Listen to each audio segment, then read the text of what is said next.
सर्वांना सलाम. पृथ्वी व तिच्यावरील सर्व काही परमेश्वराचे आहे. जग व त्यात राहणारे परमेश्वराचे आहेत. प्रार्थना करूया.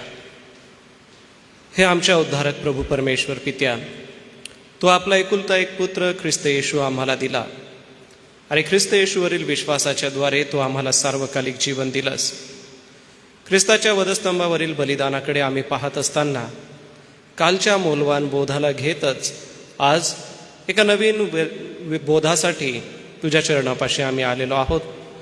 आज तुझ्या प्रिय वचनातून तुझे प्रिय दास रेव्हरंड जेज पठारे पाळकसाहेब बोलत असताना त्यांच्या करवी प्रभू तू आम्हाशी बोल व जे गीत गायन स्तुती आराधना आम्ही तुझ्यासमोर सादर करू व ज्या प्रार्थना विनंत्या प्रभू तुला सादर करू त्या तुला मान्य असो. आजच्या भक्तीचा तू ताबा घे. येणाऱ्या उपासकांना सुखरूप मंदिरी आण व एका नवीन आशीर्वादाने आजच्या सायंकाळी प्रभू तो आम्हाला भरून हा पवित्र सप्ताह आशीर्वादित कर. प्रभू येशूच्या नावाने मागतो म्हणून तो ऐक. आमेन. उपस्थित पाळक वर्गाला माझी विनंती आहे, कृपया आपण पुढे येऊन बसावत. सोबतच मी क्वायरला विनंती करतो, आपण पुढे येऊन गीत गायनाची सेवा करावी व हे गीत होत असताना आपण प्रभूची स्तुती आराधना करूया.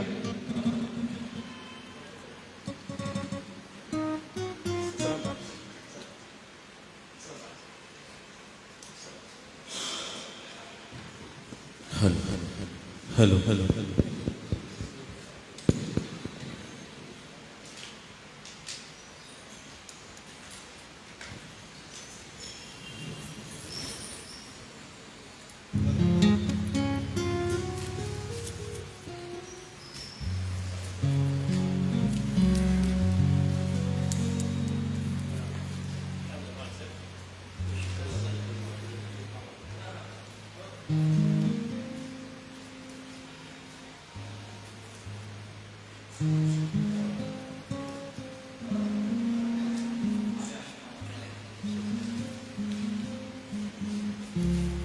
Hello hello. सर्वांना प्रभू येशू ख्रिस्ताच्या नावात सलाम. आजच्या सायंकाळच्या वेळी आपण या ठिकाणी दुःख सणाचा आठवडा या ठिकाणी ही दुसरी मीटिंग आपण करण्यासाठी जमलेलो आहोत. यावेळेस आपण प्रभू येशू ख्रिस्ताच्या चरणापाशी जात असताना काही स्तुतीपर गीतं आपण गाणार आहोत. परमेश्वराला आपण आळवू त्याची स्तुती आराधना काही गीतांच्या द्वारे आपण करणार आहोत. नीले आसमां के पार जाएंगे, मेरा यीशु रहता हूँ, हम मिलेंगे बादलों पर, देखेगा सारा जहां.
आपल्या सर्वांच्या परिचयाचं असं गीत आहे, आपण सर्वजण मिळून गाऊ. त्या जिवंत देवाची आराधना स्तुती आपण सर्वजण मिळून करणार आहोत.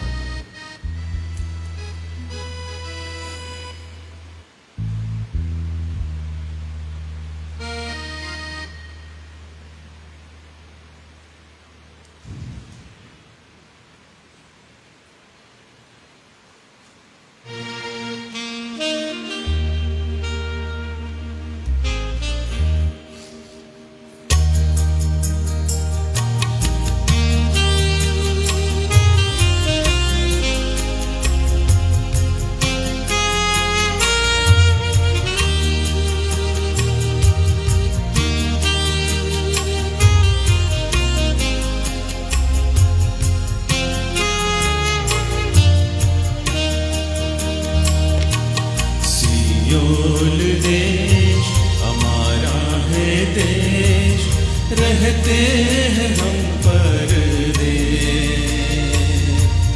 जाएंगे हम अपने देश. सियोन देश हमारा है देश, रहते हैं हम परदेश,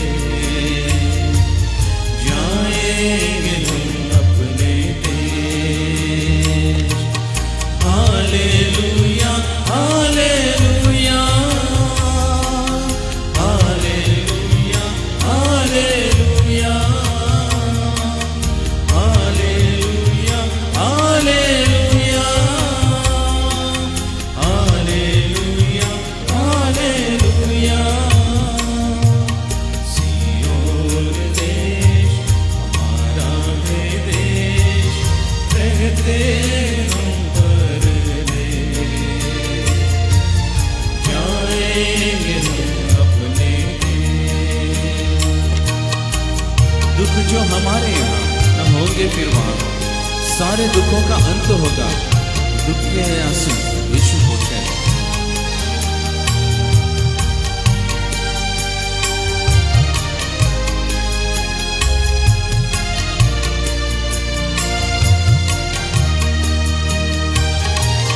दुख जो हमारे यहाँ न होंगे फिर वहाँ, दुख जो हमारे यहाँ न होंगे फिर वहाँ, सारे दुखों का अंत होगा, सारे दुखों का अंत होगा. दुख के ये आंसू यीशु पोंछेगा, दुख के ये आंसू यीशु पोंछेगा. सियोन देश हमारा है देश, रहते हैं हम परदेश, जाएंगे हम अपने देश. मन न लगाए यहाँ, जाना है हमको वहाँ. यहाँ के सुखों का अंत होगा, वहाँ के सुखों का अंत न होगा.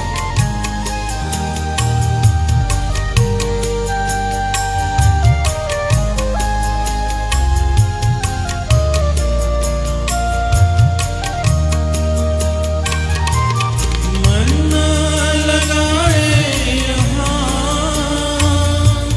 जाना है हमको वहाँ. मन न लगाए यहाँ, जाना है हमको वहाँ. यहाँ के सुखों का अंत होगा, यहाँ के सुखों का अंत होगा, वहाँ के सुखों का अंत न होगा, वहाँ के सुखों का अंत न होगा. सियोन देश हमारा है देश, रहते हम परदेश, जाएंगे हम अपने देश.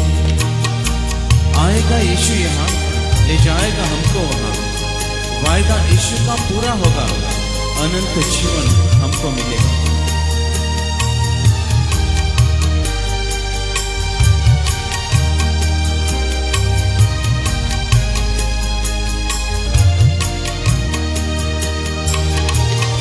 आएगा यीशु यहाँ,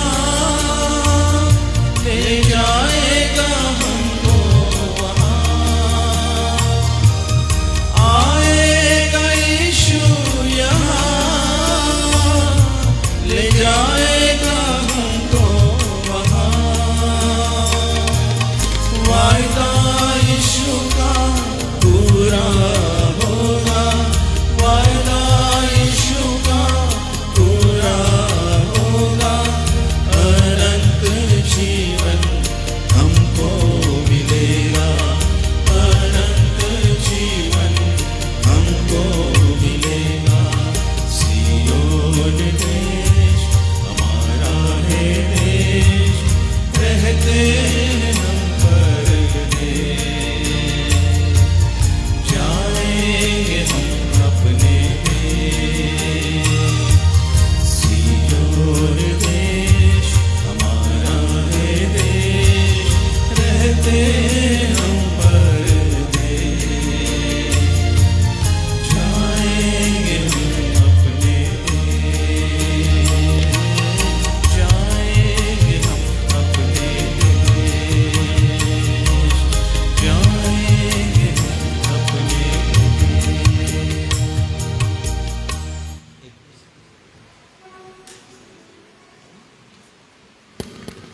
प्रार्थना करूया. दयाळू देव बापा, आजच्या या सायंकाळी पुन्हा एक वार तुझी कृपा, तुझा अनुग्रह मागतो व संपूर्ण मंडळी समवेत आज तुझा पवित्र निरोप आम्हासाठी काय आहे हे आम्ही समजून घेतो. तुझ्या प्रियदासासाठी प्रार्थना करतो.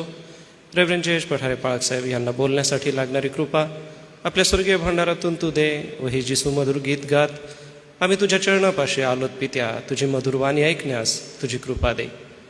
प्रार्थना प्रभू येशूच्या नावाने मागतो म्हणून तो ऐक. आमेन. प्रियजन हो, आजचा जो शास्त्रभाग आहे तो आहे मार्ककृत शुभवर्तमान अध्याय 11. मार्ककृत शुभवर्तमान अध्याय 11 यामध्ये वचन 12 ते 14 आणि वचन 20 ते 24 हे मी आपल्या सगळ्यांसाठी वाचतो. त्यानंतर आजचे नियोजित वक्ते सन्मान्य रेव्हरंड जयेश पठारे पाळकसाहेब हे वचनाच्या सेवेसाठी पुढे येतील. प्रभूच्या गौरवासाठी मी मार्काचं शुभवर्तमान 11व्या अध्यायाचं 12 ते 14 हे वचन वाचतो. अंजिराचे निष्फळ झाड. दुसऱ्या दिवशी ते बेथानीहून निघाल्यानंतर त्याला भूक लागली. तेव्हा पाल्याने डवरलेले एक अंजिराचे झाड त्याला दुरून दिसले आणि कदाचित त्याच्यावर काही मिळेल ह्या अपेक्षेने तो त्याकडे गेला. परंतु तेथे गेल्यावर पाल्या वाचून त्याला काही आढळले नाही, कारण अजून अंजिराचा हंगाम आला नव्हता. तेव्हा तो त्याला म्हणाला, कोणीही या फळे तुझे फळ कधीही न खाओ. त्याचे शिष्य हे ऐकत होते. वचन 20 ते 24 विश्वासाचे सामर्थ्य. मग सकाळी वाटेने जाताना त्यांना ते अंजिराचे झाड मुळापासून वाळून गेलेले दिसले. तेव्हा पेत्राला आठवण होऊन तो त्याला म्हणाला, गुरुजी, आपण ज्या अंजिराच्या झाडाला शाप दिला ते वाळून गेले आहे, पहा. येशूने त्यांना उत्तर दिले, देवावर विश्वास ठेवा. मी तुम्हाला खचित सांगतो की जो कोणी या डोंगराला तू उपटून समुद्रात टाकला जा असे म्हणेल आणि आपल्या अंतःकरणात शंका न बाळगता आपण म्हणतो तसे घडेलच असा विश्वास धरील, त्याच्या शब्दाप्रमाणे घडून येईल. म्हणून मी तुम्हाला सांगतो, तुम्ही प्रार्थना करून जे काही मागाल ते आपल्याला मिळालेच आहे असा विश्वास धरा, म्हणजे ते तुम्हाला मिळेल. देवबाप ही वचने आशीर्वादित करो. आपल्या सगळ्यांच्या उपस्थितीमध्ये मी पाळकसाहेबांचं स्वागत करतो व पुढील वेळ वचनाच्या सेवेसाठी रेव्हरंड जयेश पठारे पाळकसाहेब यांना मी आमंत्रित करतो.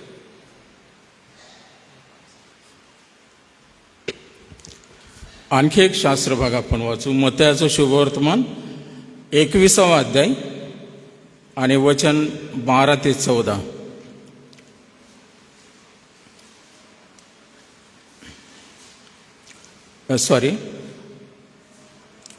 मत्तय 21:18 पासून 22 आपण वाचू. मग सकाळी तो परत नगरास येत असता त्याला भूक लागली आणि वाटेवर अंजिराचे एक झाड होते. ते पाहून तो त्याच्याजवळ गेला, पण पानाशिवाय त्यावर काही मिळाले नाही. मग त्याने त्याला म्हटले, यापुढे तुला फळ कधी न येवो. आणि ते अंजिराचे झाड ताबडतोब वाळून गेले. हे पाहून शिष्यांनी आश्चर्य करून म्हटले, अंजिराचे झाड लागलेच कसे वाळून गेले? येशूने त्यास उत्तर दिले, मी तुम्हास खचित सांगतो, तुमच्या ठाई विश्वास असला व तुम्ही संशय धरला नाही तर अंजिराच्या झाडाला केल्याप्रमाणे तुम्ही कराल. इतकेच नाही तर ह्या झाडालाही तू उपटून समुद्रात टाकला जा असे म्हणाल तर तसे होईल. आणि तुम्ही विश्वास धरून प्रार्थनेत जे काही मागाल ते सर्व तुम्हाला मिळेल. देवा वाचलेल्या या सर्व सत्याने जिवंत वचनांवर आशीर्वाद पाठव. आज सायंकाळी मन्नासाठी वाचलेले हे दोन्ही शास्त्रभाग आणि या चारही शुभवर्तमानामध्ये प्रभू येशू ख्रिस्ताच्या या संपूर्ण दुःख सहनाचा वृत्तांत ज्यावेळेस आपण या 40 दिवसामध्ये उजळणी करतो, अभ्यासतो, मनन चिंतन करतो, त्यावरून आम्हाला हे पाहायला मिळतं की आमचा प्रभू येशू ख्रिस्त या जगात ज्याने मानव देह धारण करून तो आला आणि मानवासाठी, अखिल मानवाचा आपण विचार करण्यापेक्षा माझ्यासाठी प्रभू येशू ख्रिस्ताने किती भयंकर दुःख सहन सोसलेलं आहे. त्याला शारीरिक, मानसिक, आत्मिक सर्व प्रकारच्या वेदना झालेल्या आहेत आणि त्याच्या पावलावर पाऊल ठेवून त्याचं अनुसरण आपल्याला करायचं आहे. आणि म्हणून प्रभू येशू ख्रिस्ताने त्याचं शिष्यत्व पत्करांना म्हटलेलं आहे की ज्याला माझ्या मागे येण्याची इच्छा आहे त्याने आपला वधस्तंभ उचलून मला अनुसरावे. याचा अर्थ वधस्तंभाचा मार्ग हा अतिशय खडतर आहे, अतिशय दुःखदायी आहे आणि म्हणून या मार्गाने जाणारे फार थोडके आहेत. या अरुंद मार्गाने चालणारे प्रभू येशू ख्रिस्ताचे शिष्य ज्यावेळेस त्याने जो मार्ग अनुसरला त्या मार्गावरून आपण चालत असताना आम्हाला त्या प्रभू येशू ख्रिस्ताकडे आपलं संपूर्ण लक्ष केंद्र जर केलं तर काही घटना, काही गोष्टी आमच्यासाठी आजही आशीर्वादित आणि प्रेरणा देणार आहेत. मत्तय आणि मार्क या शुभवर्तमानकर्त्यांनी प्रभू येशू ख्रिस्ताने यरूशलेममध्ये जे विजयाने प्रवेश केल्यानंतर जे जे केलं त्याचा वृत्तांत लिहून ठेवला. त्याने सगळ्यात पहिला आरंभ केला, त्याने मंदिराचं शुद्धीकरण केलं. प्रभू येशू ख्रिस्त त्या अंजिराच्या झाडाला शाप देतो. याचा अर्थ त्याला काही राग आला आणि त्या झाडाला शाप दिला असं नाही, परंतु यावरून आम्हाला जे आत्मिक धडे शिकायचे आहेत तर असं म्हटलेलं आहे की अंजिराचं निष्फळ झाड, यावरून त्याने यहुद्यांना असं म्हटलं की गंभीर इशारा दिलेला आहे. आणि ह्या निष्फळ अंजिराच्या झाडाला शाप देण्यावरून प्रभू येशू ख्रिस्ताने आपल्या शिष्यांना धडे शिकवलेले आहेत. आणि म्हणून या दोन्ही गोष्टी, इशारे वजा आपण यहुद्यांकडे विचार करत असताना आणि शिष्य म्हणून आमच्यासाठी जे आत्मिक धडे आहेत ती आपण गिरवत असताना या प्रभू येशू ख्रिस्ताच्या वाटचालीकडं किंवा दुःख सहनामध्ये या लेनच्या दिवसामध्ये अखिल विश्वासणारे, आता सर्वच अनुसरतात असं नाही, काही बेपर्वाईने झालं ती गोष्ट 2000 वर्षापूर्वी, आज काय सुख दुःख कोणालाही नाही, पण जे आत्मिक प्रवृत्तीचे लोक आहेत ज्यांना प्रभू येशू ख्रिस्ताकडे त्यांचं लक्ष केंद्रित आहे त्यांना आजही ह्या घटना, या गोष्टी आशीर्वाद देणार आहेत, प्रेरणा देणार आहेत आणि त्यामुळे त्यांचा विश्वास वाढतो.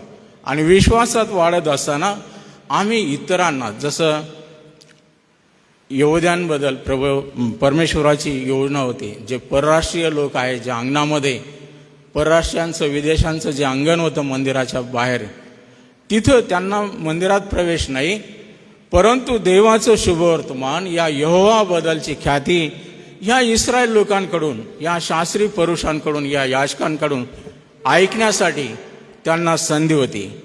परंतु असं म्हटलं की त्याच स्थानामध्ये, त्याच अंगणामध्ये हा बाजार भरलेला आहे. आणि या बाजार भरल्यामुळे, या व्यापारीकरणामुळे हे लोक वंचित राहिले. हे लोक कदाचित विचारत असतील की अरे, हा यहोवा परमेश्वर एवढा पवित्र आहे, हे लोक, यहुदी लोक अर्पण करत आहेत, त्यांना अनेक जाणून घेण्याची इच्छा असेल. आणि लाखो लोक या यरुशलेममध्ये येत असताना त्यांना हे शुभवर्तमान ऐकण्यापासून ते वंचित राहिले. कारण त्याच अंगणामध्ये ही सर्व गर्दी भरलेली आहे. लोकांचे व्यवसाय त्या ठिकाणी सुरू होते. आणि म्हणून प्रभू येशू ख्रिस्ताने सर्वात प्रथम मंदिराचं शुद्धीकरण केलं. यहुदी हे जे लोक आहेत, हे बाह्य स्वरूपी त्यांचा विचार केला. आता एक पुस्तक मागे काही वर्षापूर्वी छापलं गेलं होतं.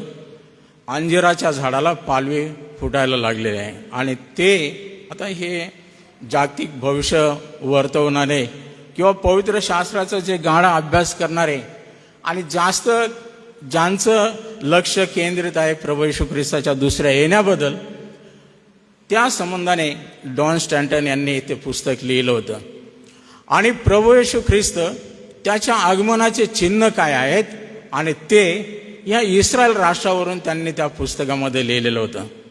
प्रभू येशू ख्रिस्ताने आपल्या शिष्यांना म्हटलं की अंजिराच्या झाडाला पालवी फुटायला लागली त्यावेळेस तुम्ही जाणता की ओळखता की आता उन्हाळा सुरू होणार आहे. तशीच आहे इस्रायल राष्ट्र, याला अंजिराच्या झाडाची उपमा दिलेली आहे. आणि अंजिराचं झाड ज्यावेळेस बहरायला किंवा फुलायला लागतं, त्याला पालवी फुटायला लागती, त्यावेळेस काही सूचना आपल्याला कळतात. प्रभू येशू ख्रिस्ताच्या आगमनास पूर्वी हे इस्रायल राष्ट्र पुन्हा एकदा उभारलं जाईल आणि ते बहरून जाईल, ह्या संबंधाने ते पुस्तक होतं. आज आपण या यहुदी लोकांचा विचार करत असताना हे शास्त्री, परुषी, हे मुख्य याजक, या सगळ्या गोष्टींचा आढावा घेत असताना प्रभू येशू ख्रिस्त तो म्हणतो, मी आपल्या स्वकीयांकडे आलो, परंतु माझ्या स्वकीयांनी माझा स्वीकार केला नाही. स्वकीय म्हणजे यहुदी, हा दावीद वंशाचा हा प्रभू येशू ख्रिस्त असल्यामुळे त्याला आपल्या यहुद्यांबद्दल अभिमान होता. आणि तो त्यांच्याकडे आला, त्यांच्यामध्ये तो राहिला, वावरला, देवराज्याच्या गोष्टी त्याने सांगितल्या. परंतु त्याच्या सेवा कार्याचा संपूर्ण आढावा जर घेतला 3.5 वर्षाचा, तर एकसारखं या लोकांनी त्याची अडवणूक केली. त्याला डिवसणं, त्रास देणं आणि कशातही त्याला पकडण्यासाठी, आणि केवळ त्यांचा उद्देश होता याला ठार करावं. आणि ह्या उद्देशाने हे लोक भरलेले आहेत. म्हणून असं म्हटलं की इस्रायल राष्ट्र बाह्य स्वरूपी हे दिखाऊपणाचं चित्र आहे. आणि हे जे अंजिराचं झाड आहे, प्रभू येशू ख्रिस्त अगदी सकाळीच चालला असताना वाटेवर त्याला एक अंजिराचं झाड दिसलं. आणि ते पानांनी इतकं डबडबलेलं आहे की कदाचित त्याला फळ असेल ह्या अपेक्षेने प्रभू येशू ख्रिस्त त्या झाडाजवळ गेला. तर सर्व हिरवगार ह्या पानाने डबडबलेलं झाड, एकही फळ नव्हतं. आणि म्हणून प्रभूने त्याला शाप दिला की यापुढे तुझं फळ कोणी न खावं, तुला यापुढे फळ येऊ नये. आणि असं म्हटलं की लागलीच ते झाड वाळून गेलं. हे इस्रायल राष्ट्र, देवाचे निवडलेले लोक, अंजिराच्या झाडाची उपमा त्यांना दिलेली आहे. प्रभू या ठिकाणी त्यांना गंभीर इशारा देत आहे की ज्या परमेश्वराने तुम्हाला आणि मला या जगात ठेवलेला आहे, त्याचा उद्देश एकच आहे, ह्या लोकांनी फळ द्यावं, चांगली सत्कर्मे त्यांच्या जीवनाकडून दिसावीत, इतर लोकांना या यहोवा देवाची महती त्यांच्या बोलण्याने नव्हे परंतु कृतीमधून, वागण्यामधून दिसावी, आणि अनेकांनी त्या देवाचं गौरव करावं. जसं येशू ख्रिस्ताने म्हटलं, तुमचा प्रकाश लोकांसमोर असा पडू द्या की त्यांनी तुमची चांगले कर्मे पाहून स्वर्गीय पित्याचं गौरव करावं. येशू ख्रिस्ताने अंजिराच्या झाडाचा आणखी एक दाखला सांगितला लुकाच्या शुभवर्तमानामध्ये. जर आपण वाचलं तर 6 ते 9 ह्या वचनामध्ये, लुकाचं शुभवर्तमान 13वा अध्याय आणि 6 ते 9 या वचनामध्ये हा दाखला त्याने सांगितला. आपण वाचूया. अंजिराचं अंजिराच्या निष्फळ झाडाचा दृष्टांत. आणि त्यामध्ये लिहिलेले, त्याने हा दाखला सांगितला, कोणा एकाचे त्याच्या द्राक्षमळ्यामध्ये लावलेले अंजिराचे झाड होते. त्यावर तो फळ पाहावयास आला, परंतु त्याला काही आढळले नाही. तेव्हा त्याने माळ्याला म्हटले, पहा, गेली 3 वर्ष मी अंजिरावर फळ पाहावयास येत आहे, परंतु मला काही आढळत नाही. ते तोडून टाक, उगाच त्याने जागा तरी का अडवावी. तेव्हा त्याने त्याला उत्तर दिले, महाराज, एवढे वर्ष ते असू द्या, म्हणजे मी त्याच्या भोवती खणून खत घालीन, मग त्याला फळ आले तर बरे, नाहीतर आपण ते तोडून टाकावे. येशू ख्रिस्ताने हा दाखला सांगितलेला होता निष्फळ अंजिराच्या झाडाचा, की कोणा एका श्रीमंत व्यक्तीने आपल्या द्राक्षाच्या मळ्यामध्ये हे अंजिराचं झाड लावलं होतं फळ येण्यासाठी. आणि गेली 3 वर्ष तो एकसारखा ते फळ आलं का हे पाहण्यासाठी येत होता, परंतु त्याला या 3ऱ्या वर्षी फळ पाहायला मिळालं नाही. आणि त्याने माळ्याला म्हटलं की हे झाड तोडून टाक, उगीच या द्राक्ष मळ्यातली त्याने जागा अडवून धरलेली आहे. शिवाय त्याच्यामुळे जे इतर द्राक्षाचे वेली आहेत त्या देखील त्यांचं खत पाणी ते शोषून घेत आहे आणि त्यांनाही डिस्टर्ब किंवा अडचण आहे. आणि म्हणून हे काढून टाक, जाळून टाक. आणि माळी म्हणतो, महाराज, आणखी 1 वर्ष राहू द्या, आणखीन 1 वर्ष मी मेहनत घेईल, खत पाणी घालल, मी त्याची काळजी घेईल, आणि मग जर फळ न आलं तर मग ते तोडून टाका. या ठिकाणी हा जो व्यक्ती आहे ज्याने हा अंजिराचं झाड लावलेलं आहे तो स्वतः स्वर्गीय पिता आहे. जो माळी आहे तो खुद्द प्रभू येशू ख्रिस्त आहे. आणि अंजिराचं झाड हे इस्रायल लोक आहेत. देवाने अगदी अशा सुपीक जागेवर ते झाड लावलेलं आहे, द्राक्षेच्या मळ्यामध्ये. आणि द्राक्षेच्या मळ्याची रात्रंदिवस निगा राखली जात होती, त्याला व्यवस्थितपणे खत पाणी घातलं जात होतं, आणि ते सर्व या अंजिराच्या झाडाला मिळत होतं. तरी पण या अंजिराला फळ नव्हतं. हे निष्फळ झाड आहे, आणि म्हणून हा मालक, हा व्यक्ती म्हणतो की हे तोडून टाक, याचा काही उपयोग नाही.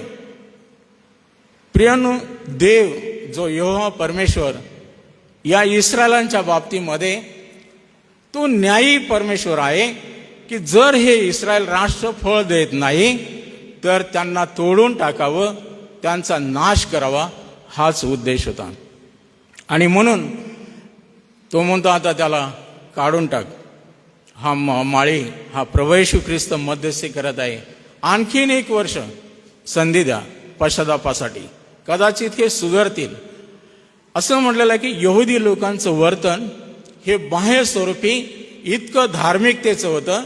आणि आपल्याला माहीत आहे की हे लोक स्वतःला फार स्वाभिमानी, फार गर्विष्ठ समजत की आम्ही देवावर जसं काय उपकार करत आहोत, आठवड्यातून 2दा उपवास करतो, आम्ही सगळ्या लहान सहान गोष्टींचा दशांश देतो, जिरे सोप की जे काही आमच्या शेतामध्ये पिकतं त्याचाही आम्ही बारीक सारीक दशांश देतो. या व्यक्तीसारखं आम्ही पापी नाहीत, आम्ही नीतिमान धार्मिक आहोत, जसं काय देवावर उपकार करणारे लोक आहेत. इतके ते स्वतःचं धार्मिकतेचं स्तोम होतं की जेव्हा उपवास आहे त्यावेळेस ते रस्त्यांवर चव्हाट्यावर उभे राहून प्रार्थना करत की लोकांनी समजावं हे किती धार्मिक आहेत. परंतु खऱ्या अर्थाने ज्यावेळेस जवळ गेला प्रभू येशू ख्रिस्त त्या झाडाच्या, त्यावेळेस फक्त पानाने डबडबलेलं हे झाड त्याने पाहिलं, फळ काहीच नाही. हे इस्रायल राष्ट्र देवाने खास उद्देशाने अतिशय चांगल्या जागेवर त्याचं रोपण केलेलं होतं, परंतु जी अपेक्षा देवाची होती ती अपेक्षा भंग झालेली आहे, ते निष्फळ ठरलेलं आहे. आपण जर स्वतःला लागूकरण केलं तर वैयक्तिक जीवनामध्ये देखील परमेश्वराचा उद्देश आहे प्रत्येक विश्वासणाऱ्या संबंधाने की आम्ही जाऊन फळ द्यावं. या योहानाच्या शुभवर्तमानामध्ये 15व्या अध्यायामध्ये प्रभू येशू ख्रिस्ताने खरा द्राक्षवेल त्याच्या संबंधाने एक दाखला सांगितला की तो वेल मीच आहे आणि तुम्ही फाटे आहात. जोपर्यंत तो फाटा वेलामध्ये अगदी जळून राहील तेव्हा त्याला फळ देता येईल. आणि त्या फाट्या त्या वेलापासून जर तो फाटा अलग राहिला तर त्याला फळ देता येत नाही. आणि म्हणून माळी एकसारखा सुकलेल्या फांद्या त्या फांदीपासून जे वेगळे झालेले त्यांना छाटत राहतो यासाठी की जे चांगले फाटे आहेत त्याला चांगलं फळ यावं. म्हणून प्रभू येशू ख्रिस्त त्या ठिकाणी सांगत आहे की तुम्ही मला निवडलेलं नाही तर मी तुम्हाला निवडलेलं आहे आणि नेमलेलं आहे यासाठी की तुम्ही जाऊन फळ द्यावं. पवित्र शास्त्रामध्ये फळांचे अनेक उदाहरणं दिलेले आहेत. गलतीकाराच्या पत्रात आपल्याला 5व्या अध्यायामध्ये वाचायला मिळतं. त्या ठिकाणी जे पवित्र आत्म्याची फलप्राप्ती आहे त्याच्या संबंधाने दिलेले आहे. जे चांगुलपणाचं जीवन आहे, जे फलदायी ख्रिस्ती जीवन आहे ते आम्ही जगलं पाहिजे. कशासाठी? की इतरांना त्याचा आनंद मिळावा. त्या तुमच्या चांगुलपणाच्या जीवनाच्या द्वारे, या चांगल्या वर्तनाच्या द्वारे इतरांवर प्रभाव पडावा, हा ख्रिस्ताचा प्रकाश त्यांना दिसावा, हा उद्देश यामुळे देवाने आम्हाला या अंधकारामध्ये प्रकाश देण्यासाठी ठेवलेला आहे. परंतु जर आपला प्रकाश लोप पावलेला आहे तर देव आमची गय करणार नाही. जर इस्रायल राष्ट्राच्या संबंधाने देवाने एवढा मोठा न्याय केला, आता या ठिकाणी येशू ख्रिस्ताच्या मध्यस्थीमुळे ताबडतोब ते राष्ट्र नाश पावलं नाही. परंतु आपल्याला माहित आहे की 40 वर्षाचा अवधी परमेश्वराने त्यांना दिला. एक पिढी. प्रभू येशू ख्रिस्त ज्यावेळेस वधस्तंभावर तो क्रॉस घेऊन चालला होता पळत झडत, त्यावेळेस अनेक स्त्रिया त्याच्या मागं शोक करत होत्या. आणि येशू ख्रिस्त थांबला, त्याने मागं वळून पाहिलं आणि त्या स्त्रियांना म्हटला, बायांनो, तुम्ही माझ्यासाठी रडू नका, तुम्ही आपल्या मुलाबाळांसाठी रडा. कारण आपण त्या मंदिराच्या शुद्धीकरणाच्या आधी पाहतो की प्रभू येशू ख्रिस्ताने त्या यरूशलेमची परिस्थिती पाहिली आणि त्याने दुःखोद्गार काढले की ह्या शहराबद्दल, हे शांतीच्या नगराबद्दल प्रभूला तो देवाचा न्याय माहीत होता. जर हे लोक फळ देत नाही, जर हे लोक पश्चातापी होत नाही, जर हे लोक चांगल्या प्रकारे आपलं जीवन जगत नाहीत तर ह्यांचा किती भयंकर नाश होणार आहे. आणि म्हणून प्रभूने त्या यरूशलेमबद्दल तो म्हणतो की तुम्ही जर या शांतीच्या गोष्टी आज ऐकल्या असत्या, त्या समजून घेतल्या असत्या, पश्चाताप केला असता तर तुमचा नाश झाला नसता. ताबडतोब न्याय झाला नाही. 40 वर्षानंतर आपल्याला वाचायला मिळतं की या संपूर्ण यरूशलेमचा इसवी सन 70 मध्ये नाश झाला. ते संपूर्ण यरूशलेम शहर जाळून टाकण्यात आलं. आणि असं म्हटलेलं आहे की या रोमी सैन्यांनी अगदी बेचिरागती केलेलं आहे आणि त्या यरूशलेमच्या रस्त्यावर रक्तांचा पूर वाहत होता.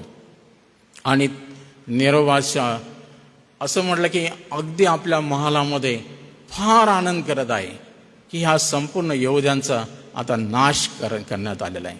ज्या मंदिराबद्दल येशू ख्रिस्ताने भविष्य केलं होतं की हे मंदिर मोडून टाका, तोडून टाका, मी 3 दिवसात उभारील. आता प्रभू येशू ख्रिस्त ते स्वतःबद्दल बोललेला आहे की मला तुम्ही मारून टाकणार, मी 3ऱ्या दिवशी पुन्हा उठणार. परंतु ह्या लोकांना ते गोष्ट समजली नाही, म्हणून त्यांनी म्हटलं की हा मंदिराबद्दल अभद्र शब्द बोलत आहे.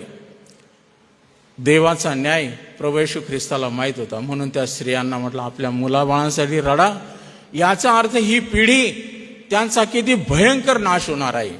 आणि यरूशलेमच्या रस्त्यावर हे रक्ताचे पाट या यहुद्यांचे वाहत होते. केवळ 40 वर्षानंतर येशू ख्रिस्ताच्या मृत्यूनंतर, पुनरुत्थानानंतर आणि त्या 70 साली हे यहुदी जे जीव घेऊन पळाले, जगामध्ये जिकडं तिकडं पांगले, जिथं जिथं गेलं त्या त्या राष्ट्रांनी त्यांना पायदळी तुडवलं. 2000 वर्ष झालेलं आहे हे इस्रायल राष्ट्र सर्व जगाच्या पायदळी तुडवलं गेलेलं आहे. दुसऱ्या महायुद्धामध्ये आपल्याला माहित आहे हिटलरने किती लाख लोकांची कत्तल केली? 60 लाख. भयानक चेंबरमध्ये त्यांना त्या गॅसने आणि वेगळ्या हिंस्र पशूंच्या समोर टाकून त्यांचे चामडे काढून इतके हाल अपेष्टा ह्या इस्रायल लोकांची केलेली आहे.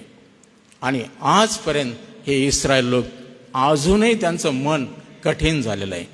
ते अजून त्या मसीहाला, त्या प्रभू येशू ख्रिस्ताला की हा देवाचा पुत्र हे मानायला तयार नाहीत, अजून पश्चातापी व्हायला तयार नाहीत, आणि जे परमेश्वराला अपेक्षित आहे ते फळ द्यायला ते तयार नाहीत. म्हणून आपण डोळ्याने पाहत आहोत, कानाने ऐकत आहोत, आजही सर्व शत्रू राष्ट्रांनी त्यांना घेरलेलं आहे. परंतु एक गोष्ट चांगली झालेली आहे, त्यांच्या कठीणपणामुळे देवाने त्यांना दूर केलं. आणि ही जी देवाची मंडळी, जी विदेशी मनवणारे लोक, आपण परराष्ट्रीय लोक, ते आमचा भरणा देवाच्या राज्यामध्ये झालेला आहे. आणि त्यांच्या कठोरपणामुळे आम्हाला ही संधी देवाने उघडपणे, म्हणून असं म्हटलं की देवाने जगावर एवढी प्रीती केली की त्याने आपला एकुलता एक पुत्र दिला, यासाठी की जो कोणी त्याच्यावर विश्वास ठेवतो त्याचा नाश होऊ नये, तर त्याला सार्वकालिक जीवन प्राप्त व्हावे. जो कोणी, याचा अर्थ यहूद्यांसाठीच नाही, आता सर्व परराष्ट्रीय, सर्व विदेशी लोकांसाठी ही संधी त्याने मोकळी केलेली आहे. म्हणून या जगाच्या कानाकोपऱ्यामध्ये ख्रिस्ताची सुवार्ता जेव्हा जेव्हा पसरली, लोकांनी त्या शुभवर्तमानाचा स्वीकार केला, लोक पश्चातापी झाले आणि ते आज ख्रिस्तामध्ये आलेले आहेत. म्हणून हे लोक मंदिरापासून वंचित आहे. त्यांच्या मंदिराचं फक्त एक अवशेष उरलेला आहे, एक भिंत, ज्याला विपिंग वॉल म्हटलेलं आहे. आणि त्या यरूशलेममध्ये त्या भिंतीला डोकं आपटून ते रडतात. आणि आजही त्या प्रार्थना, मध्यस्थी, त्या कागदाच्या चिठ्ठ्या अनेक लोक जातात त्या कपारींमध्ये टाकतात. ज्यावेळेस ते मंदिर पाडण्यात आलं, इतके मोठमोठे ते अवजड दगडं त्या काळामध्ये सलमान राजाने रचलेलं ते मंदिर होतं. सोन्याने, असं म्हटलं की ते मढवलेलं होतं, आणि सोनं वितळून ते संपूर्ण इमारत ही सुंदर देवासाठी, या यहोवासाठी त्याने हे मंदिर बनवलं होतं. प्रभू म्हणतो की ही चिऱ्यावर चिरा राहणार नाही, ती भविष्यवाणी 70 खरी झाली. आणि ह्या बादशाने असं म्हटलेलं आहे की त्याचं सोनं, त्या मंदिराचं वितळून काढण्यासाठी हे सगळे दगड पाडून टाकले आणि त्याचा नाश केला. तेव्हापासून आजपर्यंत 2000 वर्ष झालेलं आहे ते मंदिर त्या स्थितीमध्ये पडलेलं आहे. देवाने खरं मंदिर, देवाची मंडळी प्रभू येशू ख्रिस्ताच्या या विश्वासावर, त्या पायावर उभारलेले आहे. आणि म्हणून खरं मंदिर हे देवाची मंडळी आहे आणि देव तिथं वस्ती करत आहे. प्रियानो, आता तो विषय वेगळा आहे, परंतु या निष्फळ अंजिराच्या झाडाकडून हा गंभीर इशारा देवाला या राष्ट्राला द्यायचा होता. आणि म्हणून असं म्हटलं की प्रभू येशू ख्रिस्ताने शाप दिला. शाप दिला म्हणजे यापुढे कधी तुला फळ न येऊ, कोणी ते फळ न खावं. ही संधी होती, आता तुझी काढून घेण्यात आलेली आहे. आता ते तू नाश पावणार आहे. आणि ती घटना ती घडलेली आहे. ह्या गोष्टी आम्ही समजून घेत असताना असं म्हटलेलं की अंजिराचं झाड इस्रायल राष्ट्राचं प्रतीक म्हणून आपण समजतो. आणि हे फळ न येणारं जे झाड आहे, या संबंधाने विचार करतो, त्यावेळेस आपण स्वतःचा विचार केला पाहिजे. जर देव त्याच्या निवडलेल्या लोकांना सोडत नाही, त्याचा न्याय हा सगळ्यांसाठी सारखाच आहे. जर आपण फळ देणार नाही तर आपली गय काय होणार आहे? आपल्याला कसपटा समान जाळण्यात येईल. आणि म्हणून ती संधी प्रभूने आम्हाला दिलेली आहे पश्चातापासाठी. आम्ही खऱ्या अर्थाने अतिगर्विष्ठ बनू नये. आम्ही इतके स्वाभिमानी या यहूद्यांसारखे होऊ नयेत किंवा बाह्य स्वरूपी आमचा दिखावा राहू नये, तर आम्ही आत्मिक बाबतीमध्ये संपन्न बनावं. आम्ही फलदायी ख्रिस्ती जीवन जगणारे व्हावेत, हा देवाचा उद्देश आहे. आणि जे झाड फळ देत नाही ते सारखं वाईट करतं, म्हणजे त्या बागेतली जागा ते आडून ठेवत आहे. शिवाय इतर जे फळ देणारे द्राक्षाच्या वेली आहेत त्यांचंही नुकसान ते करत आहे. आणि असं म्हटलंय की अशा प्रकारची आपली अवस्था होऊ नये म्हणून हा गंभीर इशारा त्या राष्ट्रांबरोबर आम्हाला देखील आहे. आमच्याकडून कदाचित हे फळ ख्रिस्ताला जे अपेक्षित आहे त्या स्वरूपाचं फळ आम्ही देऊ शकत नाही, तर आम्ही इतरांसाठी अडखळण होऊ नये. आणि जर आपण झालो तर जे अडखळण करणारे आहेत त्यांना ती धोंड गळ्यामध्ये टाकून बांधून असं म्हटलं की त्या खोल समुद्रामध्ये डोहामध्ये टाकलं जाणार आहे. जसं या झाडाचं तसं माणसांचं आहे. जी माणसे चांगले करीत नाहीत ते आपल्या वाईट उदाहरणाने नुकसानच करतात. आणि म्हणून आध्यात्मिक बाबतीमध्ये आपण लागूकरण करत असताना आपण मनुष्य म्हणून आम्ही चांगलं करत आहोत की वाईट करत आहोत हे आपल्याला समजलं पाहिजे. म्हणून यहुदी राष्ट्राने शुद्धीवर यावं यासाठी प्रभू येशू ख्रिस्त पहिल्यांदा त्या मंदिरात गेला, सेवेला आरंभ केला बाप्तिस्मानंतर. त्यावेळेस त्याने सगळ्यात पहिलं काम हेच हाती घेतलं, मंदिराचं शुद्धीकरण केलं. जे काय त्या मंदिरामध्ये क्रय विक्रय करणारे होते त्यांना घालवून दिलं. आणि तीच गोष्ट त्याने 3 वर्षानंतर पुन्हा केली की आता या शेवटल्या आठवड्यामध्ये ते मंदिराचं शुद्धीकरण केलं. देवाची इच्छा होती की सुधारावं, त्यांनी संधी मिळालेली आहे पश्चाताप करावा, परंतु त्यांनी आपलं चालचालणूक बदलली नाही. आणि म्हणून असं म्हटलंय त्यांची संधी गेली, त्यांचा न्याय करण्यात आला. प्रियानो, आज आमच्यासाठी हा माळी, हा प्रभू येशू ख्रिस्त कदाचित मध्यस्थी करत आहे पित्याकडे की यंदाचं वर्ष, अजून एक वर्ष यांना संधी द्या.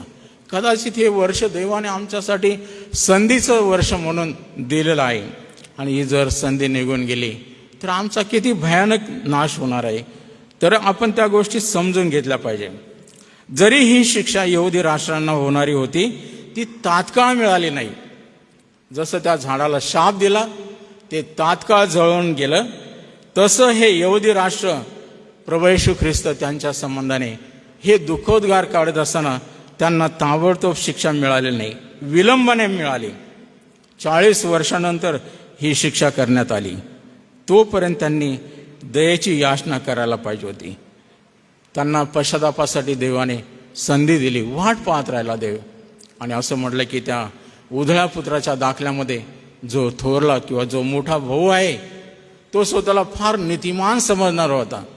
तो म्हणतो ह्या मुलाने, या भावाने सर्व बापाची इस्टेट उडवून टाकली, अतिशय वाईट प्रकारे जीवन जगला आणि तो बाप त्याच्यावर इतकी प्रीती करत आहे, त्याच्यासाठी एवढे मेजवानी, आणि मी कधी त्या बापाला दुखवलं नाही, त्याचं काही संपत्ती नाश केली नाही आणि माझ्यासाठी काहीच नाही आनंद. तो रुसला, शेतामध्येच राहिला. बापाने समजूत काढली परंतु त्याने ऐकलं नाही. असं म्हटलं की हे यहुदी राष्ट्र हे या मोठ्या भावाच्या भूमिकेमध्ये आहेत. जे आज हे विदेशी मनवणारे, परके मनवणारे, जे आपण दत्तक आहोत, त्या आपल्या संबंधाने कदाचित देवावर रुसलेले आहेत. देव कदाचित त्यांची समजूत काढण्यासाठी त्यांनी संधी दिली पण त्यांनी ऐकलं नाही. प्रियांनो, आज या उधळ्या पुत्राच्या दाखल्यामध्ये सांगितल्याप्रमाणे या धाकट्या भावाच्या भूमिकेमध्ये आपण ख्रिस्ती विश्वासणारे म्हणून पश्चातापी होऊन आपण त्या पित्याकडे नव्याने वळलं पाहिजे. 2 पेत्र 3 अध्याय 3 ते 4 आणि 9 ते 10 वचनं जर वाचले तर या प्रकारे देव सर्व माणसांना त्याची कृपा दाखवित आहे. तो सर्वांना पश्चातापासाठी वेळ देत आहे, परंतु तो नेहमी करता विलंब करणार नाही. हा इशारा जसा ख्रिस्ताच्या काळामध्ये योद्ध्यांसाठी होता तसाच असं म्हटलं की सर्व माणसांसाठी आजही आहे. त्यांनी पश्चाताप करावा, कारण आता अधिक काळ उरलेला नाही. आपल्याला माहिती आहे की प्रभू येशू ख्रिस्ताच्या आगमनासंबंधाने जर विचार केला तर ह्या जागतिक घडामोडीकडे आपण लक्ष दिलं तर त्याचं येणं अगदी दाराजवळ झालेलं आहे. आणि इतकं जवळ झालेलं असताना आज आपण असंच जीवन जगत राहिलो, देवाकडे वळलो नाही, पश्चातापी झालो नाही तर फार उशीर झालेला असेल. आणि तो उशीर होऊ नये म्हणून आज प्रभूने आम्हाला संधी दिलेली आहे. आणि आपणही त्या माळ्याच्या भूमिकेमध्ये प्रार्थना करत राहावी इतरांच्यासाठी. कदाचित आपण तारलेलो आहोत, उद्धरलेलो आहोत, आपण शुद्धीवर आलेले आहोत तर आपण इतरांची काळजी घेतली पाहिजे. एक श्रीमंत व्यक्ती मेल्यानंतर तो शुद्धीवर आला आणि ज्यावेळेस त्याला त्या नरकामध्ये टाकलं त्यावेळेस त्याला आठवण झाली, आता माझ्यावर दया दाखवू शकत नाही तर हे अब्रामा, हे बापा, माझे भाऊ अजून या जगात आहेत, त्यांनी तरी इथं येऊ नये म्हणून या लाजरसला तिथं पाठवा. आणि मग अब्राम म्हणतो की बाबा रे, इथून तिथं कोणी जाऊ शकत नाही, ना तिकडचा कोणी इकडं येऊ शकत नाही. एवढा मोठा दरा आहे ह्या जगामध्ये. असं म्हटलं की जे आपण विश्वासणारे आहोत, आम्ही आपल्याला प्रभूने संधी दिलेली आहे इतरांच्यासाठी प्रार्थना करण्यासाठी. आणि म्हणून आपण प्रार्थना करावी की हा कमी वेळ उरलेला आहे आणि आपल्या लोकांसाठी जर आपण पश्चातापाची प्रार्थना करणार नाही, त्यांनी देवाकडे वळावं म्हणून प्रार्थना करणार नाहीत, तर त्यांचा नाश झाल्याशिवाय राहणार नाही. आणि मग असं म्हटलं की स्वर्गामध्ये कदाचित आपण घेतले जाऊ, परंतु आपले प्रिय लोक ज्यावेळेस त्या नरकामध्ये अगदी तडपताना, विवळताना, आक्रोश करताना आपण पाहू, त्यावेळेस त्या स्वर्गाचं सुख आपल्याला किती कमी वाटेल. आणि तेव्हा आपण म्हणू की अरे देवा, मी जर प्रार्थना केल्या असता, ह्या लोकांना प्रभूकडे वळण्याचा मार्ग सांगितला असता, तर कदाचित ह्यांनी पश्चाताप केला असता. ते आज तिकडं नसते. म्हणून आपल्याला त्या स्वर्गामध्ये अश्रू ढाळण्याची वेळ येऊ नये म्हणून आज आपल्याला प्रभूने संधी दिली आहे की आम्ही इतरांच्यासाठी अश्रू ढाळावे. हा जो गंभीर इशारा या यहुद्यांना प्रभू येशू ख्रिस्ताने या झाडाकडून दिलेला आहे, तसा तो इशारा आपल्यासाठी देखील आहे. आपण प्रार्थना करत राहावे की प्रभू तू लवकर ये. आणि असं म्हटलं की या माळ्याच्या भूमिकेमध्ये आपलं एकच काम आहे की आपण जोपासना करावी, आपण खत पाणी घालावं, ख्रिस्ताची सुवार्ता सांगावी. आणि ह्या नाश पावणाऱ्या जगात जे आपले प्रिय लोक आहेत, जे विदेशी, जे परराष्ट्रीय, जे ख्रिस्त विरहित लोक आहे, त्यांना आपली चांगली साक्ष देऊन आपण जिंकावं, त्यांना प्रभूच्या राज्यात आणावं म्हणून आपण प्रोत्साहित केलं पाहिजे. या गंभीर इशाराकडून आपण थोडंसं आपलं लक्ष या दुसऱ्या भागाकडे आपलं लक्ष केंद्रित करू की प्रभू येशू ख्रिस्ताने हा गंभीर इशारा यहुद्यांसाठी होता, परंतु हा आत्मिक धडा शिष्यांसाठी त्याने दिला. आणि त्या धड्याकडे आपलं लक्ष केंद्रित करत असताना झाडाला शाप देणे यावरून प्रभू येशू ख्रिस्त आपल्या शिष्यांना आत्मिक धडे शिकवत आहे. आणि ते आत्मिक धडे प्रभूने काय शिकवलेले आहे आणि ते जर आपण लक्षात घेतले,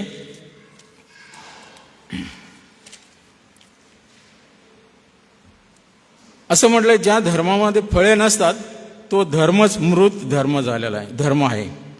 म्हणून अनेक ख्रिस्ती लोक, अनेक ख्रिस्ती मंडळा हिरव्यागार, अगदी डबडबलेल्या अशा दिसतात या अंजिराच्या झाडासारख्या, परंतु जवळ गेलं, आतमध्ये गेलं, या सुंदर पाना फुलांनी ते बहरलेले आहेत, परंतु आत्मिक स्वरूपाची फळं त्यांच्यामध्ये पाहायला मिळत नाहीत.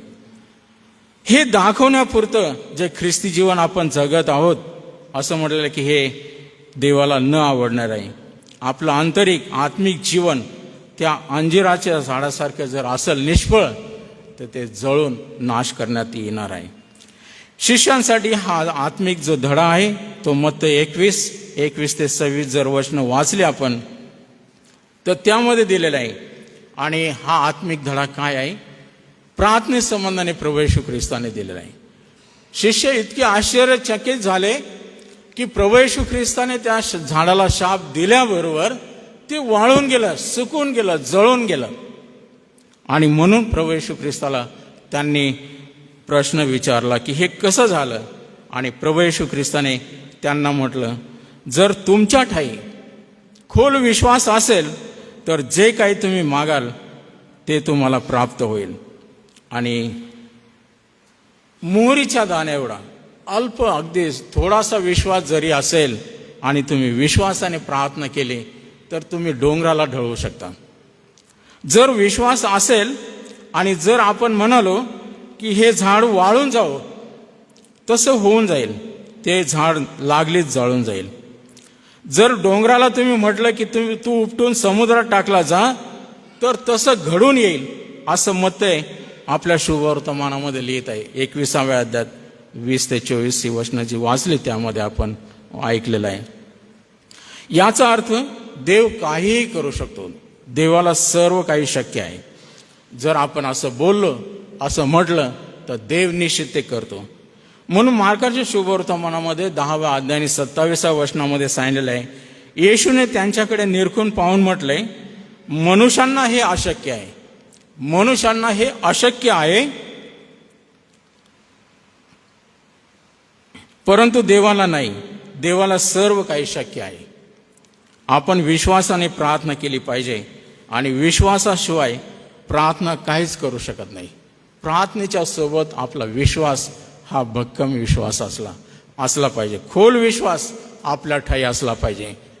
आणि म्हणून म्हणतो प्रभू, तुम्ही जे काही मागाल ते तुमच्यासाठी प्राप्त होईल. 1 योहान 5 अध्याय 14 आणि 15 मध्ये देखील सांगितलं आहे की तसेच देवाची इच्छा जाणून प्रार्थना आपण केली पाहिजे. त्याच्या इच्छेप्रमाणे जर आपण काही मागितले तर तो आपले ऐकेल. देवाच्या इच्छेप्रमाणे आपण मागितलं तर तो आपलं ऐकेल. 1 योहान 5 आणि 14-15 मध्ये योहान त्याने आपल्या पत्रांमध्ये या गोष्टी लिहिलेल्या आहेत. ज्या मागण्या आपण त्याच्याजवळ केलेल्या आहेत त्या आपल्याला मिळाल्याच आहे हेही आपल्याला ठाऊक आहे.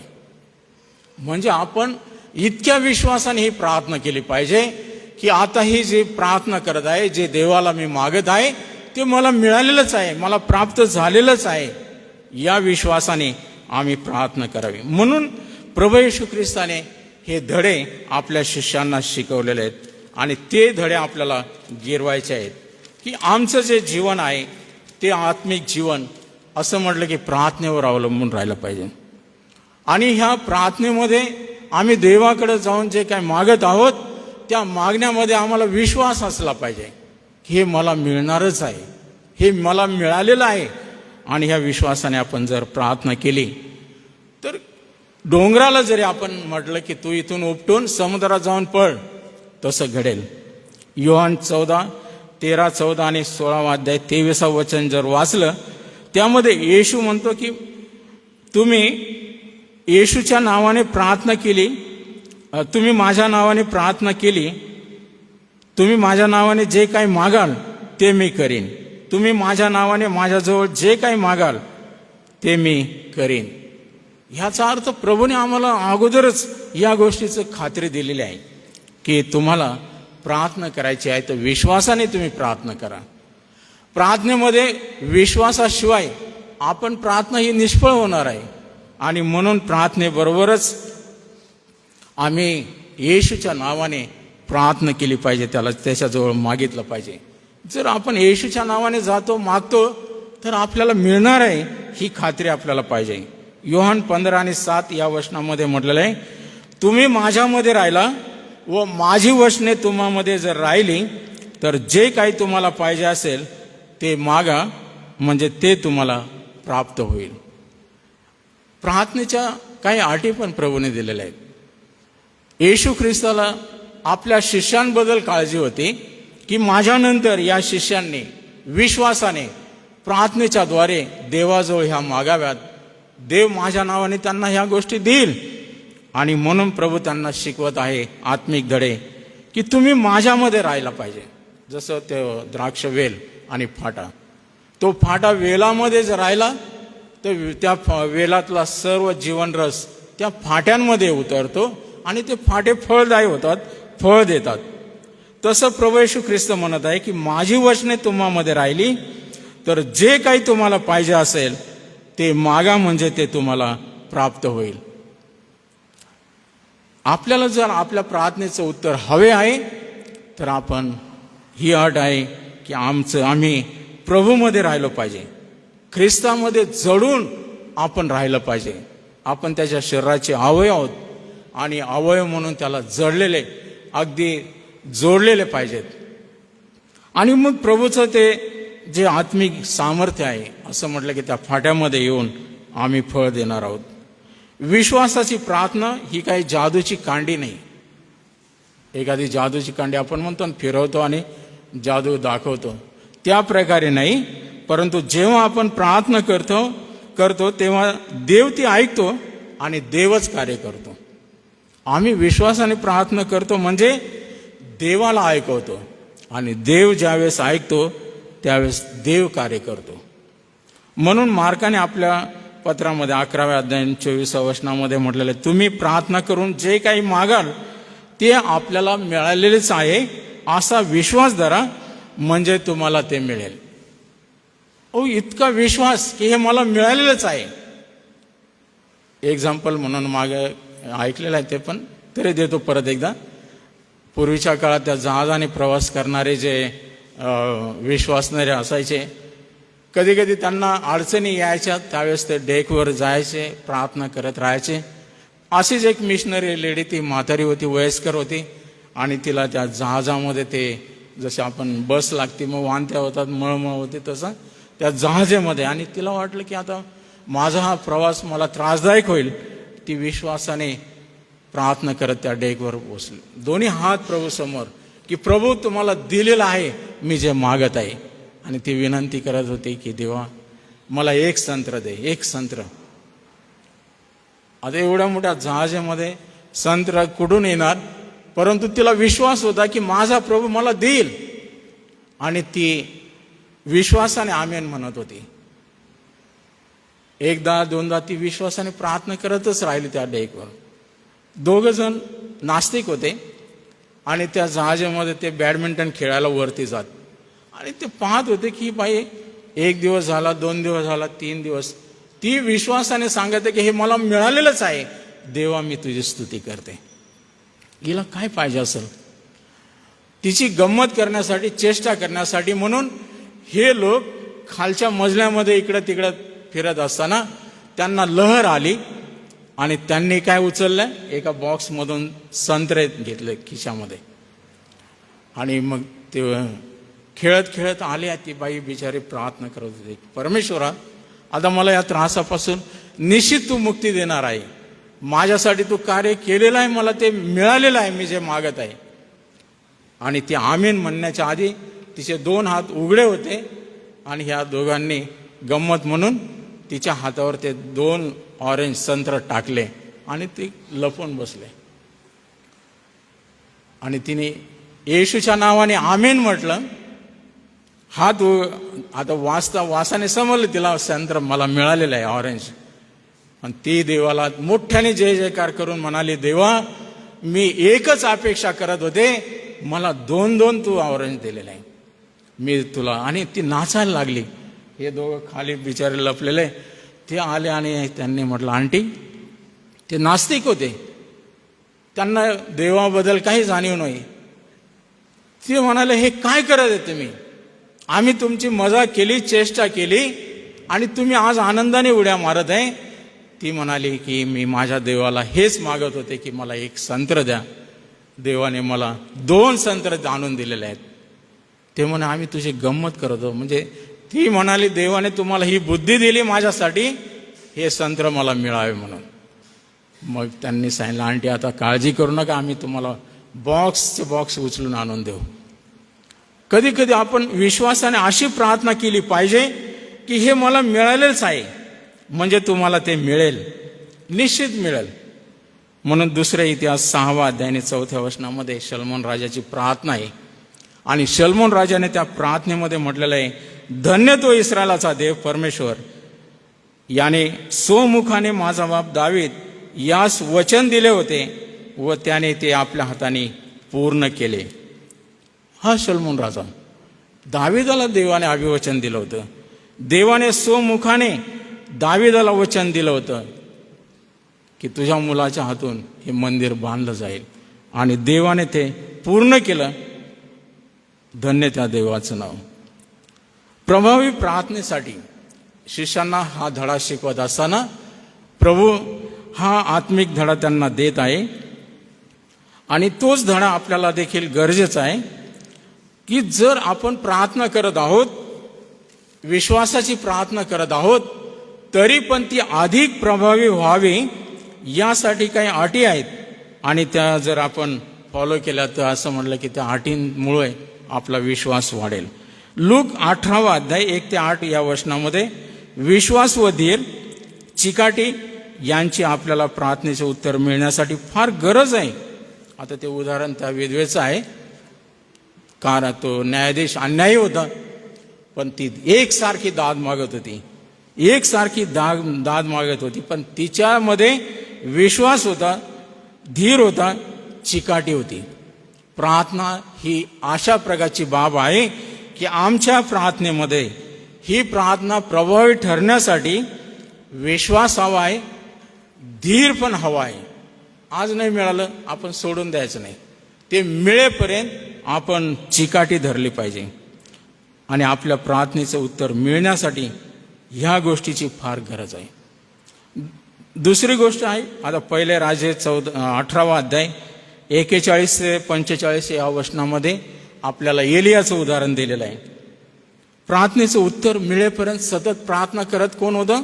तो एलिया होता. त्याने पाऊस पडावा म्हणून प्रार्थना केली.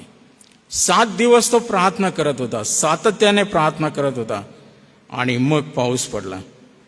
एकदम झटपट काही मिळालं नाही. कधी कधी असं म्हणतात की देव आपल्या प्रार्थनेचं झटपट उत्तरही देतो, कधी कधी विलंब म्हणू लागतो. पण त्या विलंबापर्यंत धीर असला पाहिजे, चिकाटी असली पाहिजे. जसं एलियाने पाऊस पडावा म्हणून प्रार्थना केली 7 दिवस आणि पाऊस पडेपर्यंत त्याने प्रार्थना केली. आम्ही देवाच्या इच्छेप्रमाणे वागावे ही देवाची इच्छा आहे. हा आत्मिक धडा प्रभू त्या शिष्यांना शिकवत आहे, तो आमच्यासाठी देखील आहे. मार्क 11 आणि 25 मध्ये म्हटलेलं आहे, आम्ही आमच्या भावाला क्षमा केली पाहिजे. फार महत्वाची बाब आहे. प्रार्थनेमध्ये ही अट आहे, जर आम्ही प्रार्थनेमध्ये आपल्या भावाला क्षमा करत नाही तर आमची प्रार्थना ऐकण्यात येणार नाही. जर दानार पण आपण टाकायला चाललो आहोत आणि लक्षात आलं की माझ्या भावाबद्दल माझ्या मनात काहीतरी आहे, त्याच्याबरोबर पहिले क्षमायाचना कर आणि मग ते भांडारात टाक. प्रियानो, आम्ही क्षमा आपल्या भावाला केली पाहिजे. स्तोत्र करता दावीद म्हणतो 66 आणि 18 मध्ये, माझ्या मनात दुष्कर्माचा विचार असता तर प्रभू माझे न ऐकता. आपण कोणत्याही दुष्ट भावाने, दुष्ट हेतूने आपण प्रार्थना करू नये ही प्रभू आम्हाला अट घालत आहे. आपल्या हृदयामध्ये पश्चाताप न केलेलं एखादं पाप जर लपून आहे तर असं म्हटलं की ते आमची प्रार्थना ऐकली जाणार नाही. म्हणून आम्ही ह्या गोष्टी सांभाळल्या पाहिजे आपल्या ख्रिस्ती जीवनामध्ये आणि त्या अटी जर आपण पाळू तर आपल्या प्रार्थना प्रभावी होणार आहेत. शेवटची गोष्ट आहे की प्रभू आपल्या शिष्यांना हे सांगत आहे की प्रीती करणे म्हणजे देवावर प्रीती करणं, शेजारावर प्रीती करणं, आपल्या भावावर प्रीती करणं. या संबंधाने पहिले योहान 4 अध्याय 20 ते 21 या वचनामध्ये म्हटलेलं आहे की देव तेव्हाच आमची प्रार्थना ऐकेल की जेव्हा आम्ही आपल्या बंधुवर्गावर प्रीती करतो.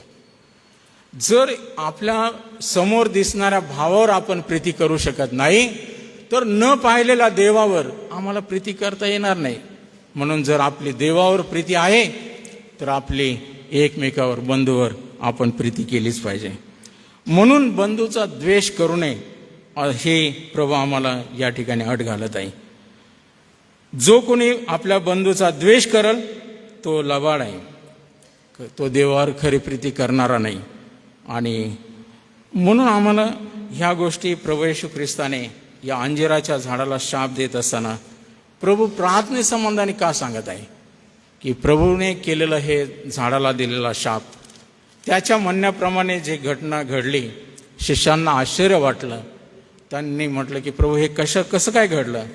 तर प्रभू म्हणतो की तुमच्या ठाई विश्वास असेल आणि तुम्ही जर मागितलं तर ते तुम्हाला मिळणार आहे. तुम्ही अशक्य गोष्ट ती जरी मागितली तर प्रभू तुमच्यासाठी ते करणार आहे.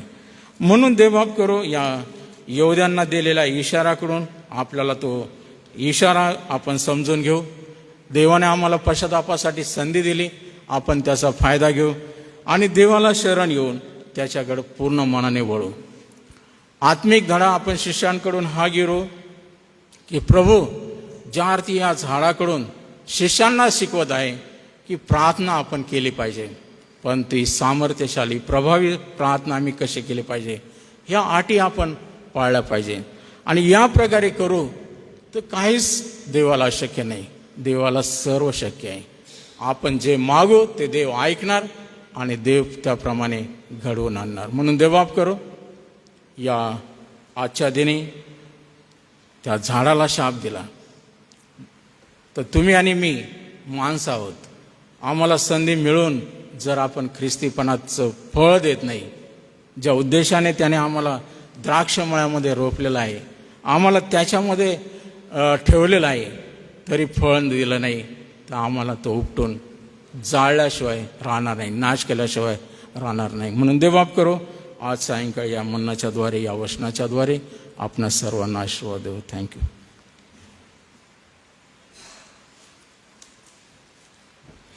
प्रियजन हो, गंभीरतेचा इशारा आम्हाला देवाच्या पवित्र वचनातून मिळालेला आहे आणि आपण कृपेचा हा समय ओळखून, जसं पिता या ठिकाणी माळी, ख्रिस्त व झाड, इस्रायली लोक ज्यांच्याकडे प्रभू अपेक्षा करतो फल देण्याची, प्रियांनो आपल्याकडेही प्रभू अपेक्षा करीत आहे फळ देण्याची. या दिवसात ही पश्चातापी अंतकरणाने प्रभूजवळ येऊया, त्याची कृपा आणि त्याचा अनुग्रह पुन्हा एक वार मागूया. आजच्या वचनाच्या सेवेसाठी मी परमेश्वराला धन्यवाद देतो, त्याला आदर मान महिमा असो. सोबतच पाळक साहेबांचंही मी मनपूर्वक आभार मानतो. उद्यासाठी सूचना आहे. बाप्तिस्मा घेणारे विद्यार्थी जे होते त्यापैकी 11 विद्यार्थ्यांपैकी 6 विद्यार्थ्यांनी परीक्षा दिलेली आहे, ते उत्तीर्ण झालेले आहेत आणि अजूनही संधी आहे. उद्याचा दिवस आहे. जे परीक्षा देऊ इच्छितात त्यांनी सकाळी 10 वाजता चर्चमध्ये आपल्या पालकांसहित उपस्थित असावं. उद्याच्या आपल्या कार्यक्रम पत्रिकेनुसार उद्या 27 तारीख बुधवार सायंकाळी 7 वाजता आपली भक्ती चर्चमध्ये होईल आणि उद्या रेव्हरंड LP वळवी पाळक साहेब हे वचनाची सेवा करतील. या महत्त्वपूर्ण सूचना आपल्यासाठी आहे. आपण यावेळेला प्रार्थना करू आणि प्रार्थनेनंतर आपण प्रभूची प्रार्थना म्हणणार आहोत. मी प्रार्थनेमध्ये आजारी प्रियांची आज पुन्हा एक वार आठवण करतो. रैता अक्का आहे, जुलियाना अक्का आहे, लवण्या आंटी आहेत, सोबतच मालतीबाई वळवी आणि अशोक शिंपी यांच्यासाठी आपण प्रार्थना करणार आहोत. यासोबतच आपले दुःखसहन सप्ताहामध्ये होत असलेले ह्या सर्व प्रार्थना सभा प्रभू आशीर्वादित करो. आपल्या नियोजित वक्त्यांचं येणं आणि होणाऱ्या सभा प्रभू आशीर्वादित करो. आपल्यात उपस्थित रेव्हरंड सॅमसन जयकर आहेत. आपणाला विनंती करतो आपण पुढे या, प्रार्थना करा. पाळक साहेबांच्या प्रार्थनेनंतर आपण प्रभूची प्रार्थना म्हणू आणि आशीर्वादासाठी रेव्हरंड जयेश पठारे पाळक साहेब पुढे येतील, आशीर्वाद देतील आणि गीत गाऊन आजची भक्ती संपूया.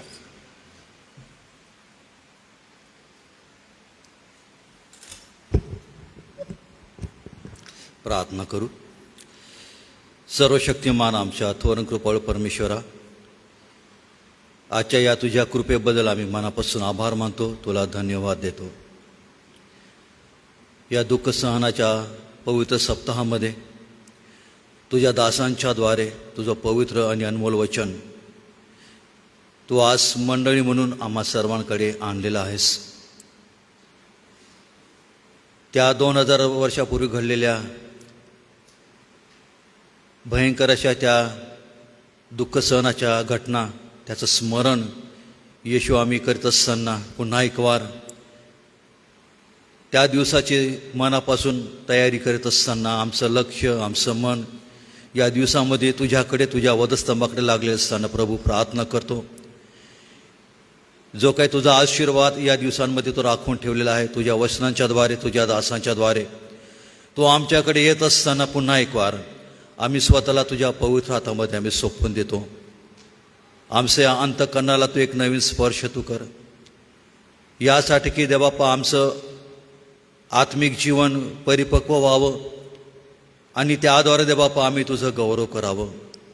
म्हणून या संधीबद्दल आम्ही मनापासून आभार मानतो, आम्ही तुला धन्यवाद देतो. आजच्या पवित्र वचनांबद्दल आणि मननाबद्दल आम्ही आभार मानतो. रेव्हरंड पठारे पाळक साहेब यांच्या जीवनाबद्दल आभार मानतो. प्रभुदेवाप्पा, या अंतिम समयामध्ये यरूशलेममध्ये प्रवेश केल्यानंतर ज्या ज्या घटना घडल्यात त्याचं स्मरण आम्ही केलेलं असताना आज पुन्हा एक वार इस्रायल राष्ट्रांच्या जीवनावरून तू आम्हाला सावध केलं, जागे केलंस. आणि ख्रिस्ती जीवनाची जी काही अपेक्षा आहे आमच्याकडून तो करतोस की आम्ही एक फलदायी जीवन जगावं. आणि जर आम्ही आमच्या जीवनामधून जर फलं देणार नाही, त्याप्रमाणे वागणार नाही, तर ज्याप्रमाणे इस्रायल लोकांना अंजिराच्या झाडाप्रमाणे देवबाप तू शापग्रस्त केलेलं होतं, त्याप्रमाणे देवबापा आमची स्थिती होऊ नये यासाठी पुन्हा एक वार आम्ही तुला विनंती करतो. प्रभू देवबापा, पवित्र आत्म्याच्या द्वारे जे आम्हाला तू दिलेलं आहेस ते सामर्थ्य आणि जो काय अभिषेक केलेला आहे मंडळीसह आम्हा सर्वांना, त्याद्वारे देवबापा हे ख्रिस्ती जीवनाला अपेक्षित असणारी फळं आम्ही आमच्या जीवनामध्ये द्यावी आणि तुझं गौरव करावं, यासाठी ही संधी दिली. संध्या बापा तू आम्हा सर्वांचं सहाय्य कर. स्तोत्र 1 मध्ये तुझा दास म्हणतो दावीद राजा की जे झाड पाण्याच्या प्रवाहाजवळ लावलेले आहे, ज्याची पाने कोमेजत नाही, ज्याची पाने सर्वदा हिरवेगार असतात, जे आपल्या हंगामी फळं देते, अशा झाडांसारखा तो आहे. आणि या झाडासारखं आम्ही बनावं ही तुझी इच्छा या दिवसामध्ये पूर्ण करण्यासाठी, ही अपेक्षा पूर्ण करण्यासाठी तू आम्हा सर्वांचं सहाय्य कर. सोबतच आम्ही विश्वासाचं आणि प्रार्थनेचं सामर्थ्य पाहत असताना त्यामधून दे बाबा तू आम्हाला एक नवीन आत्मिक मार्गदर्शन केलंस आणि आमच्या प्रार्थनेमध्ये, आमच्या विश्वासामध्ये दे बापा या गोष्टी असताना प्रीती, क्षमा, एकमेकांबद्दल असणारा आदर आणि क्षमा या वृत्तीसह जेव्हा आम्ही प्रार्थना करतो तेव्हा आमच्या जीवनामध्ये बापा तू कार्य करत असतो. तू आमच्या विश्वासाचं प्रमाण बघत नाही, तर हा विश्वास मोहरीच्या दाण्यापासून प्रारंभ करणारा विश्वास असा तू पाहतोस. आणि म्हणून तू म्हटलं की तुमच्यामध्ये मोहरीच्या दाण्याएवढा विश्वास असला तरी अशक्य गोष्टी तुम्हाला शक्य होतील. आणि आजच्या या पवित्र वचनांबद्दल दिलेल्या आशीर्वादाबद्दल आम्ही आभार मानतो आणि आमचं जीवन अधिक प्रार्थनामय, विश्वासूपणाने करण्यासाठी, त्या कृतीला जोड देण्यासाठी तू मंडळी म्हणून आम्हा सर्वांचं सहाय्य कर. येणाऱ्या दिवसामध्ये देवबापा जे काही कार्यक्रम आहेत, जे वक्ते येणार आहेत, गायकवाड आहेत, पाळसाहेब आहेत आणि सोबतच अनेक मंडळांमध्ये जे वक्ते येणार आहेत, तुझे दास येणार आहेत, या दुःख सणाच्या अंतिम समयामध्ये आम्ही आलेलो असताना या प्रत्येक दासांची सेवा तो आशीर्वादित कर. सर्व मंडळांचं कार्यक्रम नियोजन तो आपल्या पवित्र हातामध्ये घे आणि देवबापा तुझ्या वचनांच्या द्वारे अधिक मंडळांची नव्याने तयारी कर. आणि ह्या वर्षाचा हा देवबापा गुड फ्रायडे, ईस्टरचा आणि दुःख सणाचा कार्यक्रम आम्हा सर्व मंडळींसाठी, SMच्या सर्व क्षेत्रांसाठी आशीर्वादाचं एक नवीन कारण ठरू दे अशी मी प्रार्थना आणि विनंती करतो. या सर्व कार्यक्रमांचं आयोजन नियोजन करत असताना सर्व आमचे पुढारी वर्ग आहेत, Nandurbar church council committee, 5 member आहेत, पाळक वर्ग आहेत, या सर्वांचं सहाय्य कर. आणि देवबापा अधिक आत्मिक जीवनामध्ये पुढे घेऊन जात असताना तुझी कृपा या सर्व आमच्या पुढारी वर्गावर असू दे अशी आम्ही प्रार्थना आणि विनंती करतो. पुन्हा एक वार जे आमचे आजारी भाऊ बहिणी आहेत त्यांच्यासाठी आमची प्रार्थना आहे. देवबाप तुझ्या पवित्र आरोग्याचा स्पर्श त्यांना तू कर, कारण तू आमचे व्याधी विकार तू आपले स्वतःवर घेतलेला आहेस आणि आम्हाला आरोग्य जाहीर केलेलं आहे. हा विश्वास आहे आणि तू यावेर आपा रोगमुक्तीदाता परमेश्वर आहे या नावाने हाक मारतो. या सर्व प्रियजनांना देवबापा तू आपल्या आरोग्याचा नवीन स्पर्श कर. आम्ही प्रार्थना करतो बाप्तिस्मासाठी ज्यांची तू निवड केलेली आहेस देवबापा, त्या लेकरांच्या जीवनाबद्दल आभार मानतो, आम्ही तुला धन्यवाद देतो. त्यांचा होणारा बाप्तिस्मा सर्व कार्यक्रम विधी तू आपल्या पवित्र हातामध्ये घे आणि देवबापा तू त्या सर्व लेकरांना एक नवीन आशीर्वाद तो दे. बाप्तिस्मा विधी करत असताना, चालत असताना पाळकांचा तू विशेष प्रकारे सहाय्य कर. आणि हो दे देवबापा की याच प्रकारे आमच्या तरुणांनी तुझ्याजवळ यावं देवबापा आणि तुझ्या शिक्षणामध्ये मजबूत व्हावं आणि एक नवीन जीवनाचा प्रारंभ त्यांनी करावा. म्हणून हा बाप्तिस्मा विधी या लेकरांसाठी आशीर्वादित कर, त्यांच्या कुटुंबासाठी आशीर्वादित कर. पुन्हा एक वार हे सर्व पवित्र कार्यक्रम तुझ्या हाती आम्ही सोपवून देतो. तू या सर्वांचा चालक मालक पुढारी तू हो. येथून आम्ही आपापल्या घरी जात असताना तू आम्हा प्रत्येकासोबत तू राहा. रात्रभर तू आम्हा प्रत्येकाचा सांभाळ कर आणि देवबापा तुझी इच्छा असल्यास उद्याचा दिवस तुझ्या गौरवासाठी आम्हा प्रत्येकाला दे. आम्ही सर्वजण या रात्री तुझ्या हाती येतो, तू आमचा स्वीकार कर. येशूच्या नावाने प्रार्थना केली म्हणून तो ऐक. आमेन. या आपण सर्व आपल्या जागेवर उभं राहूया. प्रभूने शिकवलेली प्रार्थना म्हणू. प्रभूच्या प्रार्थनेनंतर रेव्हरेंड जयेश पठारे पाळकसाहेब पुढे येतील, आशीर्वाद देतील आणि या रात्री ईश्वरा हे गीत गाऊन आजची भक्ती समाप्त करू. हे आमच्या स्वर्गातील पित्या, तुझे नाव पवित्र मानले जाओ, तुझे राज्य येऊ, जसे स्वर्गात तसेच पृथ्वीवरही तुझ्या इच्छेप्रमाणे हो. आमची रोजची भाकर आज तू आम्हास दे आणि जसे आम्ही आमचे ऋणी ऋण सोडितो तसेच तू आमचे ऋणी आम्हास सोड आणि आम्हास परीक्षेत आणू नकोस तर आम्हा सर्व वाईटापासून सोडील. कारण की राज्य, सामर्थ्य आणि गौरव हे सर्व काळ तुझीच आहे. आणि आता आपला तारणारा प्रभू येशू ख्रिस्ताची कृपा, देवबापाची प्रीती आणि पवित्र आत्म्याची गोड संगती या मंडळीतील सर्व लहान थोर सभासदांबरोबर या पवित्र सप्ताहामध्ये सर्व विश्वासणाऱ्यांबरोबर, देवाची मंडळी आणि इस्रायल राष्ट्र याबरोबर आता आणि सदा सर्व काळ असो. आमेन. या रात्री ईश्वरा तू मजला सांभाळ, आयुष्यभर राखीतो करावा प्रतिपाळ.